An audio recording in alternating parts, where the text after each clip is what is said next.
안녕하세요. 생활인의 시계 김생활 고성민입니다. 네, 오늘은 어떤 이야기 하려고 하나요? 가성비가 좋다고 이야기는 많이 되는데 실제로 뭔가 구매까지는 잘 이어지지 않은 심지어 저희마저도 막상 추천은 많이 드리지만 갖고 있지 않은 그런 시계들에 대해서 한번 얘기를 해보려고 하는데요. 좀 신에 좀 안 다는 사람들이 네네. 많이 언급하지만은 지들이 사지는 않는 그런 시계들.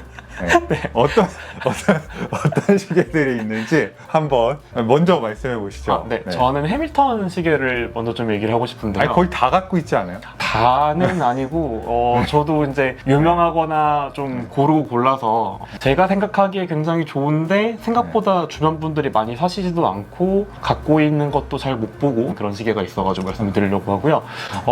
카키 필드 중에서 티타늄으로 나온 38mm이고 녹색 다이얼 갖고 있는 그 시계를 좀 말씀을 드려보고 싶었어요. 그게 얼마 정도예요? 그게 지금 142만 원? 이게 파워매틱 80에 니바크론 밸런스 스프링도 들어가 있고 티타늄 케이스인데 티타늄 케이스이고 다이얼도 굉장히 예쁘고 두께도 얇고 그러거든요. 사실 해밀턴 떼고 생각해 보면은 되게 착한 가격인데 여전히 네네네. 스틸 케이스의 카키 필드가 너무 착한 가격이니까 티타늄 넣었다고 갑자기 가격이 그렇게 올라? 이렇게 돼버리는 네, 좀 그런 케이스인 것 같아요. 그 티타늄 38mm 버전이 되면서는 러그도 좀 그 머피하고 비슷하게 조금 컴팩트해지면서 손목에 올렸을 때 훨씬 더 이뻐지는 그런 게 좀 있었거든요. 그래서 이거 뭔가 홍보도 좀 제대로 되고 좀 입소문이 났었으면은 굉장히 잘 팔렸을 것 같은 시계인데 생각보다 진짜 너무 주변에 안 보인다 약간 이런 생각을 좀 하고 있었습니다. 네, 그러면은 저도 한번 꼽아볼게요. 네. 가성비 좋은 시계 이러면은 싼 시계 이렇게 생각하시는 경향이 있어서 저는 좀 그런 벽을 좀 깨보고 싶어서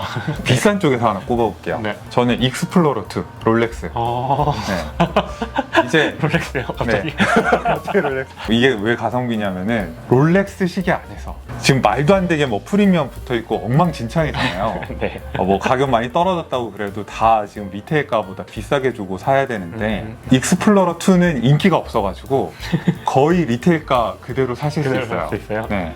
그런데 1200만 원대잖아요. 1200만 원 정도로 살 수 있는 롤렉스는 좀 엔트리 레벨이거나 내 취향을 드러낼 수 없는 그런 롤렉스일 때가 되게 많잖아요. 맞아요. 그러니까 누구나 다 사는 롤렉스 이런 느낌이 있는데 익스플로러 2는 굉장히 인기 없긴 한데 저거 사면은 쟤는 좀 뭔가 그렇죠. 굉장히 특이한 친구구나 이런 거는 드러낼 수 있단 말이죠. 트루 GMT 트루 GMT. 네, 거기다가 100m 방수도 되고 특이한 외양에다가 그렇죠. 이제 저희 채널에 블라이신 에어맨이랑 굉장히 특별한 인연이 있잖아요. 이제 스틸 베젤이 달린 두 가지 시간대를 표현하는 시계에 애정을 가지신 분들이 많을 텐데 에어맨을 경험한 다음에 이런 두 가지 시간대를 표현하는 스틸 베젤의 시계를 좀 더 좋은 마감으로 경험해보고 싶다. 1971년에 나온 글라이신보다 한 20년 정도 뒤에 나온 굉장히 좋은 글라이신 에어맨 오마주가 있거든요. 좀 많이 비싸서 그렇지.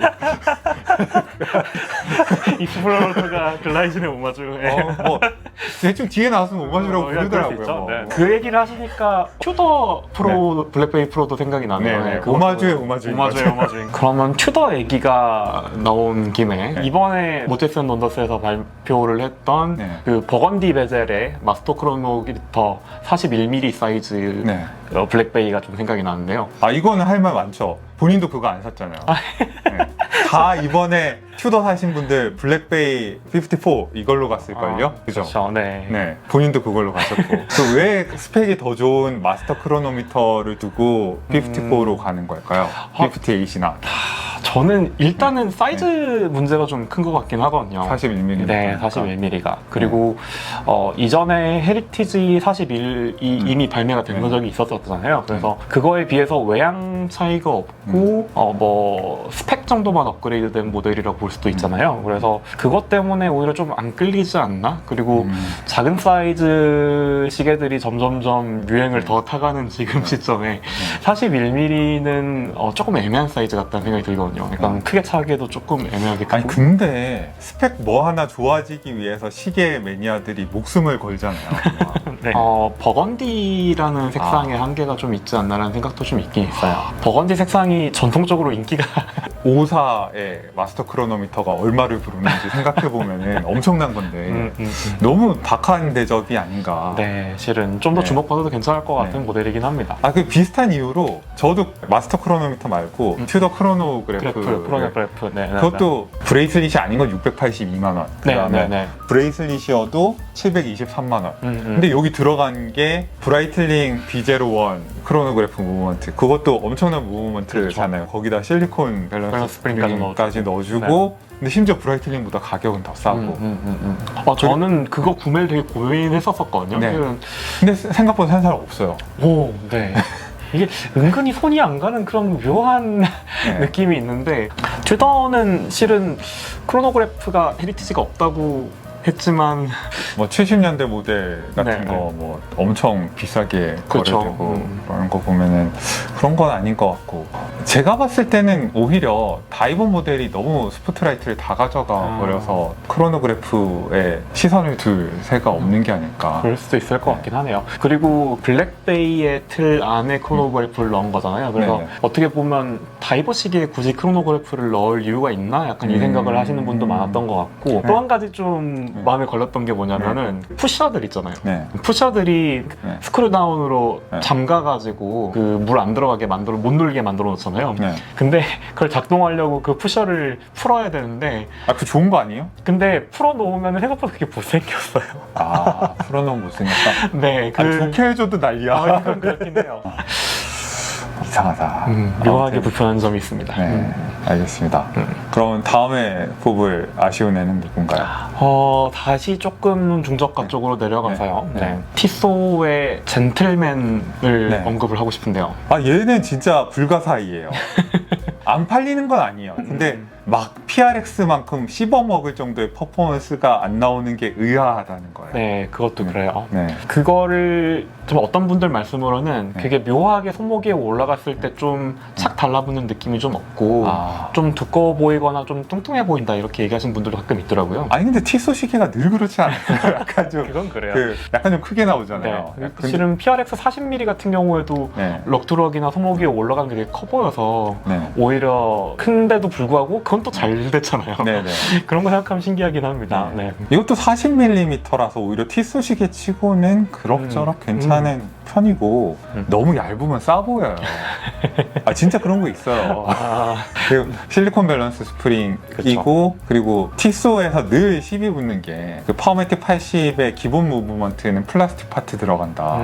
사실 이거 문제는 아니라고 저는 생각하는 게 한국은 워낙에 이제 틱소 매장 많기 때문에 이제 문제 생기면은 갈아주잖아요. 네, 통째로 갈아주시기 네, 그래서 때문에. 플라스틱 파트가 정비가 안 된다는 게 문제가 되지 않는데 이제 실리콘 밸런스 스프링이 들어가는 젠틀맨의 무브먼트부터는 다 스틸 파트가 그쵸, 들어가니까 뭐 그런 거 따지시는 분들은 다 젠틀맨으로 가야 될 것 같은데 그분들조차 실은 PRX를 고르시는 것 같아요. PRX가 워낙 디자인이 예쁘기도 하고 네, 그래서 네. 그런 것 같긴 해요. 네. 근데 젠틀맨이 120만 원밖에 안 하는데 네. 그 스펙에 네. 그렇게 깔끔한 레이아웃으로 여기저기 다 쓸 수 있는 시계가 그래서 네.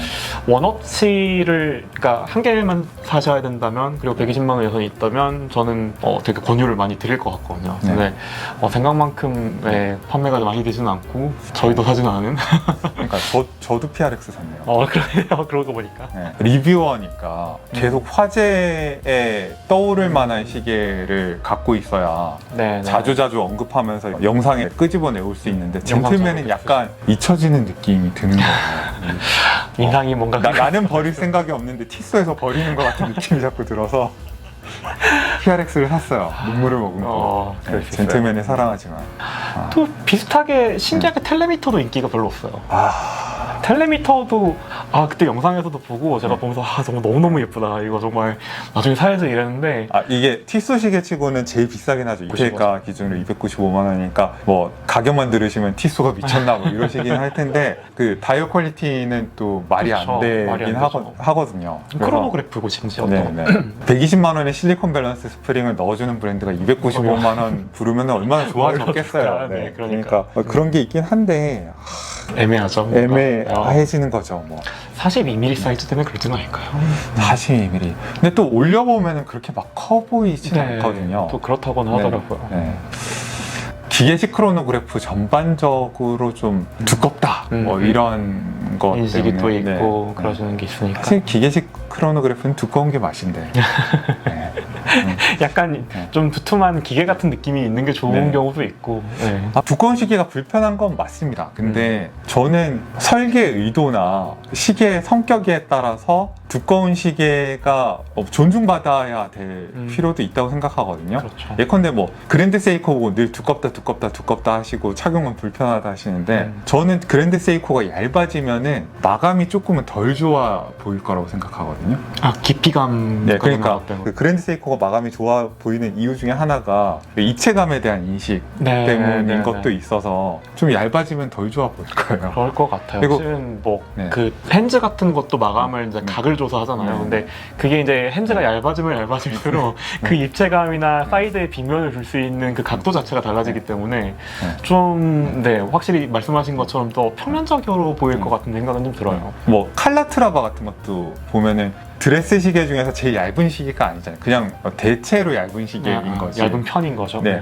근데 더 얇은 시계가 있지만은 칼라트라바가 더 멋진 이유가 마감을 입체적으로 줄 수 있는 적당한 두께감과 편안한 착용감 사이에서 균형을 잘 잡은 것 때문에 더 얇은 드레스 시계보다 더 멋져 보이는 거라고 저는 생각하거든요. 네. 그 얘기를 하시니까 갑자기 생각나는 게 이제 예거르 쿨트의 네. 울트라 신문이라든가 이런 거가 이제 또 인기가 있는 모델인데 생각보다 보시면은 좀 다이얼이 좀 평면적인 느낌이 들긴 합니다. 뭐, 얇게 만들면서 포기해야 되는 네, 것들이 뭐 생기는 건데, 건데 두꺼우니까 안 좋은 시계야 라고 하는 거는 좀 그리고 막 가격대를 엄청 올리지 않는 이상 네. 그 벨주 기반의 무브먼트 말고는 지금 대안이 없는 것도 사실이고요. 그리고 사실은 가격대를 엄청 올려도 그 일부러 두껍게 만드는 시계들이 있어요. 컴플리케이션 많이 들어간 시계들은 계속 두꺼워요. 가격대를 암만 올려도. 네, 그런 게 그렇습니다. 있습니다. 네. 네. 또 말씀하실 만한 시계가 또 있을까요?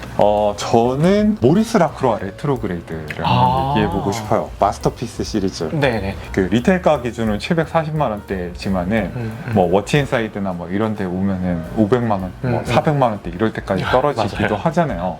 그러면은 이제 레트로그레이드를 구현하는 다음 브랜드가 어떤지 보면은 뭐 비슷한 가격대 론진이 있긴 했었죠, 예전에. 네. 론진이 더 이상 레트로그레이드를 잘 안 하고 하니까 네. 이제 뭐 다음은 IWC 나오고 엄청 비싸죠. 네. 그리고 그다음에 뭐 바쉐론 콘스탄틴 뭐 그리고 네. 그리고 아방가르드 이런 쪽으로 가기 전에 로저 드비 뭐 이런 애들이 레트로그레이드 컴플리케이션으로 유명했거든요. 가격대가 그러니까 그런 애들이 레트로그레이드로 유명했고 이렇게 그래도 사람이 접근할 수 있을 것 같은 가격대에서 레트로그레이드를 구현하는 브랜드가 많지 않거든요. 근데 모리스 라크로가 왜 그렇게 높이 평가를 받지 못하는 걸까라고 생각을 해보니까 얘네들이 인하우스 모듈을 쓰기는 하는데 자꾸 범용 무브먼트 위에 올리니까 베이스가 네, 뒷면에서 보이는 건 범용이거든요. 그러니까 좀 멋있어 보이지가 않아요. 그래서 좀 덜 평가를 받는 부분이 있는데 레트로그레이드 굉장히 멋있고 그렇죠. 그 보기 힘든 겁니다. 그 매력이 있어요. 그리고 레트로그레이드가 굉장히 고장 잘 나거든요. 근데 모리스 라크로아가 좀 튼튼하게 만드는 것 같아요. 그래서 그 점에서 좀 평가를 해줄 만한 여지가 있지 않나. 마스터피스 라인이었나요? 네. 네. 거기 보면은 그 전면에서 다이얼에서 보이는 그 화려한 기어들 있잖아요. 막 사각형으로 나오기도 하고 예전에 한정판 보면 막 하트 모양 막 맞아요. 기어가 막 움직이고 이런 게 있더라고요. 그래서 아무 실용적인 기능은 없는데 그냥 예뻐요. 멋있어. 맞아요. 그래서 그런 거를 추구하고 싶으신데 네. 뭔가 막 1,000만 원 이상까지 막 이렇게 예산대를 올리지 않으신다면은 모리스 라크로아는 상당히 저평가된 브랜드가 맞다고 생각을 합니다. 네. 근데 이제 한 200만 원대 정도에서 만날 수 있는 아이코니 스포트라이트를 다 가져갔죠. 뭐 지금 그게 트렌드니까 네. 뭐 그게 잘 되는데 불만은 없습니다. 요즘에 워낙 일체형 브레이슬릿 시계가 네. 다 시장을 잡아먹고 있는 것 같아요. 네. 뭐 PRX랑 그 아이코니 지금 그 트렌드를 대중화하고 있죠. 또 굉장히 가성비가 좋을 것 같은데 또 생각보다 주목을 못 받고 있는 브랜드가 론진 크로노그래프라고 생각을 하거든요. 그 스피릿 시리즈죠. 네, 다. 스피릿 시리즈에 있는. 사실 스피릿 시리즈가 다 좋아요.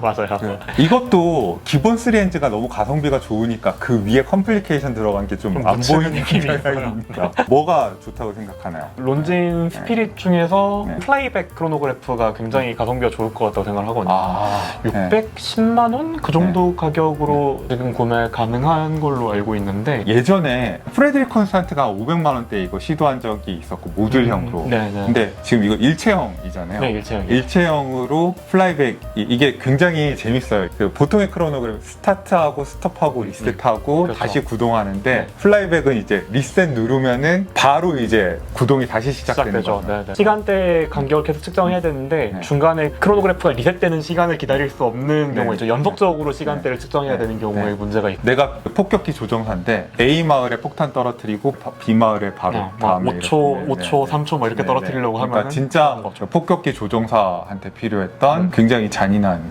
컴플리케이션인데 아, 요새 육상 같은 데서 쓸 수 있지 않을까요? 육상 같은 데서 쓸 수 있게. 육상에서 매우 중요할 어, 것 같습니다. 네, 네. 요즘에는 이제 쿼츠에서 네. 그 기능들이 워낙 간편하게 구동이 되다 보니까 근데 기계식일 때는 굉장히 비쌌어요. 기계식 자체로 구현하기가 굉장히 힘든 기능이기 네. 때문에 더 비싸지는데 이게 이제 600만 원대 가격에서 네. 만나볼 수 있는 그런 크로노그래프니까 네. 굉장히 가성비라고 할 수 있죠. 일체형이라는 거. 그렇죠. 뒷면에서 구동하는 게 보이잖아요. 이제 네. 모듈이 아니니까. 네, 네. 대단한 거고 와, 이거는 론진만 가능할 것 같아요. 론진은 그동안 쌓아온 그 헤리티지와 기술력과 크로노그래프 전문 브랜드였잖아요. 그럼요. 그래서 독특한 것들이 가끔 있는데 론진에서 그런 숨겨진 보석들을 찾아내는 재미들이 확실히 좀 있는 것 같아요. 스프릿 시리즈들이 다 가성비 좋아요. 줄루 타임도 네네네. 사이즈도 작아졌잖아요. GMT 모델. 원래 그 GMT 나왔을 때 네. 굉장히 히트칠 거라 그랬는데 네. 굉장히 주목을 못 받았어요. 물론 사는 사람이 없더라고요. 약간 컸죠. 처음 나왔을 때. 42mm? 네, 우리나라 사람한테 좀 커가지고 그랬던 것도 있고. 안 그래도 론진이 그 네. 러그가 긴 것 때문에 일반 사이즈보다 한 2mm 정도 작은 걸 차야지 네. 그 같은 특급의 체감을 갖는 느낌이 있는데 이걸 42mm로 내니까 진짜 좀 커 보이긴 했었거든요. 근데 그러니까. 39mm? 그 정도로 줄여서 나온다고 하니까 네. 한국에서 생각보다 GMT가 많이 인기가 없는 것 같아요. 그러니까요.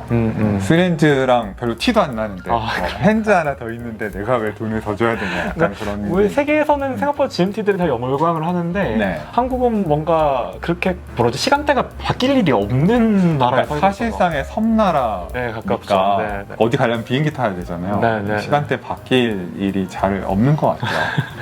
유럽이나 실은 뭐 미국 같은 데 사시는 분들은 아마 GMT 더 유용하게 쓰실 것 같은데 네. 내가 그거 어디다 써? 네. 트루 GMT 그게 무슨 의미인데? 약간 네. 이러실 것 같긴 해요. 네. 그래서 실은 세이코도 네. 예전에 GMT가 나왔었잖아요. 엑스피드 시리즈에서. 근데 그게 5KX 5KX. 네. 77만 원이에요 한국에서. 그래요? 전 77만 원이면 한국에서 하도 괜찮다고 생각하거든요. 괜찮을 네. 것 같아요. 색깔이 되게 또 이쁘게 네. 나왔어요. 네. 오렌지하고 막 블루베리 색깔 이렇게 있었었는데 네. 그것도 생각보다 주변에서 사시는 분을 못 봤어요. 그래가지고 이게 세이코가 한번 가격을 올린다는 인상을 주면서 민심을 잃으니까 이게 뒤에 가성비 좋은 걸 보여줘도 좀 회복하기가 쉽지 않은 것 같아요. 100m 방수가 네. 물에서 사용하기에 충분하다고 생각하거든요. 네. 예전에는 저도 오해가 있었는데 100m 방수 충분하다고 생각하고 그리고 이게 트루 GMT는 아니지만 77만 원 어떻게 트루 GMT를 기대하겠어요. 근데 그래도 GMT고 그렇죠. 그리고 이 무브먼트가 생김으로 인해서 또 이제 마이크로 브랜드들에도 이 무브먼트 공급이 돼서 이 GMT 무브먼트를 사용한 시계들이 또 많이 나오게 되는 것도 되게 의의라고 생각은 하거든요. 네. 근데 원조의 매력이 있으니까. 그렇죠. 그리고 SKX의 디자인을 계승하는 적자라는 거. 적자고. 그런 것 때문에 이걸 고르시는 분들이 좀 있을 것 같고. 그리고 마지막으로 얘기할 만한 애가 뭐가 있을까요? 프레드릭 콘스탄트의 매니팩처 무브먼트. 네, 그건 있어요. 프레드릭 콘스탄트는 할인해서 100만 원대 정도에 살 수 있는 셀리타 기반의 시계들이 가성비가 좋다라고 평가를 받고 매니팩처는 문페이즈 예쁘다고 생각하면 하나 사고 이제 500만 원 근처에 접근하는 거 월드 타이머 그 정도 보고 근데 그것도 비싸다라는 후콘에 누가 500을 태워 이런 반응이 많았는데 근데 요즘 들어서 다 리테일가들이 폭등하고 있으니까 가격을 안 올리는 프레드릭 콘스탄트가 다시 보이는 게 있지 않나. 그건 맞는 것 같습니다. 왜냐하면은 보면은 이전에는 100만 원대, 200만 원대 시계 정도 하고 300, 500만 원대 시계 정도 하고 이렇게 좀 급이 나눠지는 느낌이 있었는데 갑자기 대부분의 브랜드들이 가격을 확 많이 인상을 하면서 프레데릭 콘스탄트의 매니팩처 무브먼트 그리고 이 컴플리케이션 갑자기 좀 해자로 보이는 그런 게 좀 있어요. 그래서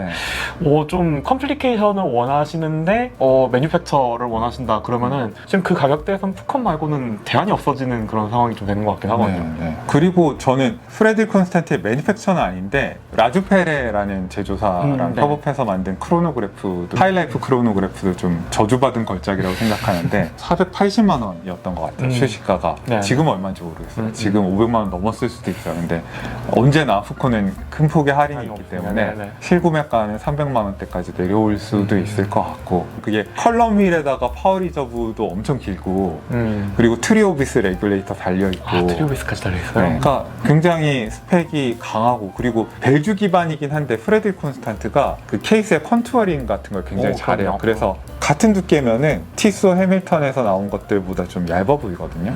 안 두껍다가 아니라 수치상의 두께는 똑같을 수밖에 없죠. 무브먼트가 같으니까. 근데 100m 방수고 그래서 굉장히 예쁜 크로노그래프인데 이것도 아마 크로노그래프의 인기가 다 죽어서 그런 게 아닐까 기계식. 그럴 것 같아요. 그래서 티소도 비슷한 스펙으로 자주 비교가 되는 라인업이잖아요. 그 푸콘의 하이라이프 크로노그래프하고 티소 PRX 크로노그래프. 근데 둘 다 그렇게까지 큰 주목을 못 받았어요, 사실은. PRX 크로노는 조금 더 팔린 것 같아요. 했죠. PRX가 워낙에 인기가 많으니까. 네. 근데 하이라이프 자체가 해외에서는 브랜드 전체를 견인하고 있다고 들었는데 우리나라에서 아직 그레스 시계 라인업이 주력이라고 들었어요. 한국에서도 일체형 브레이슬릿 시계가 인기가 높은데 이상하게 하이라이프가 안 올라오는 느낌이 좀 있긴 하거든요. 네, 그런 걸 생각하면 오늘 주제에 굉장히 부합하는. 이상해요. 하이라이프 가성비 좋은데 코스크 인증 받잖아요. 맞아요. 푸콘이 셀리타 쓰는 거 아쉽다 그래가지고 코스크를 미는 건데 정확도 높은 우린 정확도를 승부할게요 이렇게 하면서 하는데 코스크에 은근히 별로 반응이 없는 파워 리저브가 더 좋아요 이렇게 나오시는 것 같아요. 요즘 시장에서 약간 파워 리저브 긴 거가 편하다는 걸 맛보신 분들이 파워 리저브는 한 70시간, 80시간 정도를 되게 다 좀 당연하게 생각하게 되신 게 아닌가 좀 생각이 좀 들긴 합니다. 저는 세이코 5로 입문했어요. 출근하기 전에 막 흔들면서 이렇게 출근하지 않으면은 안 돌아가는 그런. 그러니까 요즘 다들 너무 좋은 시계를 입문하시는 거예요. 스와치 그룹이 사람들 받으려고. 네, 그러니까 38시간 이런 거는 저는 아무 불편함을 못 느꼈거든요. 오히려 저는 80시간 이상한 거예요. 왜 안 먹죠 시계가 막 벗어났는데 이상해. 이제 익숙해지실 때가 됐습니다. 이해는 익숙해졌어요. 근데 반대로 역으로 생각해서 제가 만약에 세이코 5를 입문을 했는데 이거보다 파워 리저브가 반절로 뚝 떨어지는 시계를 갑자기 나보고 차라고 그러면 얼마나 불편할까. 역체감이라는 거네요. 네네. 그러니까 역지사지를 못했구나 내가 리뷰어라는 사람이. 아니요. 확실히 긴 걸 한번 써보고 나니까 짧은 게 체감이 확실히 좀 됩니다. 역체감이 확실한 분야가 파워 리저브였던 것 같아요. 그리고 다시 한번 느끼지만 스와치 그룹에서 니바크로 밸런스 스프링 쓴 파워매틱은 정말 생태계 파괴 차이. 사람이 손으로 조절한 것도 아니고 공장에서 그냥 던지는 거잖아요. 옛다 이러면서 던지는 건데 잘 맞으니까 사람이 손으로 한 거보다. 신기합니다 정말. 그거는 스와치 그룹의 무서움이랄까요. 아무튼 여러 사람 망치고 있어요. 그래서 오늘 여러 가지 시계에 대해서 좀 얘기를 나눠봤습니다. 시계가 잘 되기 위해서는 그냥 잘 만들고 밸류가 좋고 예쁘고 뭐 이런 것만으로는 안 되고 시기를 잘 타야 되는 게 있구나. 하늘이 도와줘야 되나? 영혼이 실려야 되나? 모르겠습니다. 뭔가 좀 그것만으로 얘기하기 힘든 흥행 포인트들이 확실히 있는 것 같습니다.